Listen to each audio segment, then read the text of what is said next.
March two Gopalganj বলতে আমরা তো এখানে পদযাত্রা বা মার্চ পুরো সারা দেশই তো আমরা আসলে মার্চ করতেছি, এটা আলাদা কিছু ছিল না। আমি তো প্রথমেই বললাম গোপালগঞ্জের প্রোগ্রাম বা 16 তারিখে প্রোগ্রাম হবে, এটা আমাদের অনেক আগে 15-20 দিন আগে আমাদের এটা ঠিক করা, এটা সেই ধারাবাহিকতা এটা ছিল, এটা আলাদা কিছু ছিল না। বরং এখানে আওয়ামী লীগ আসলে এটা অনেক দিন ধরে পরিকল্পনা করে এই ঘটনাটা ঘটিয়েছে। বাংলাদেশের সরকার, আইনশৃঙ্খলা বাহিনী, গোয়েন্দা সংস্কার আসলে এই বিষয়ে তৎপর হওয়া উচিত ছিল।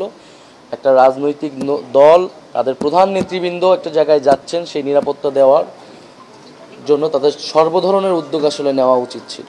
আমরা পুলিশের পুরো ক্লিয়ারেন্স পাওয়ার পরে তারা যখন বলেছে সমাবেশ স্থলে, আমরা কিন্তু কিছুটা লেটও হয়েছে, কারণ পুলিশ ক্লিয়ারেন্সের কারণেই আমরা বিভিন্ন জায়গায় থেমেছি, পুলিশ বলেছে। ফলে তো আমরা কিন্তু পুরো সময় কানেক্টেড ছিলাম, ফলে এটা তাদের দায়িত্ব ছিল। অবশ্যই সেক্ষেত্রে ব্যর্থতা রয়েছে এবং সার্বিকভাবে তারা আমাদের নিরাপত্তা দিয়ে আবার সেনাবাহিনী, পুলিশ আমাদেরকে সেখান থেকে বের করে দিতে পেরেছে, সেটার জন্য আমরা ধন্যবাদ জানাই। কিন্তু আমাদের গোপালগঞ্জ নিয়ে যদি পুলিশ প্রশাসন যদি প্রথম থেকে সতর্ক হতো, সচেতন হতো, তাহলে হয়তো এই দিন হতো না, দেখা লাগতো না। এবং তারা কিন্তু এই আওয়ামী লীগ এখন জঙ্গি সংগঠনের মতো কাজ করতেছে তাদের স্টাইলে।